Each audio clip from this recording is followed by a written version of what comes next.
Good morning সবাইকে। তো দেখো আমি একটু বাইরে গেছিলাম। তো বাইরে থেকে এলাম।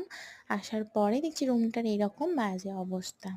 তো তারপরে রুমটা গোছাবার জন্য আমি এক চুটকি মারলাম। আর চুটকি মেরে রুমটা গুছিয়ে ফেললাম। তো তো রুম থেকে বেরিয়ে আমি আবার একটু বাইরের দিকে গেলাম। তো বাইরে বলতে আমাদের এই সামনেই একটা দোকান আছে, তো দোকান থেকে এসে আমি একটু রুমে এলাম। দেখছি আমার দাদা রান্না বসিয়ে দিয়েছে। তো এদিকে দেখো ওর কাণ্ড দেখো, ভাত বসিয়েছে কিন্তু ভাতে গ্যাস জ্বালায়নি।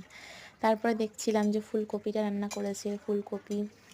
দেন আমি ওখান থেকে বেরিয়ে এলাম।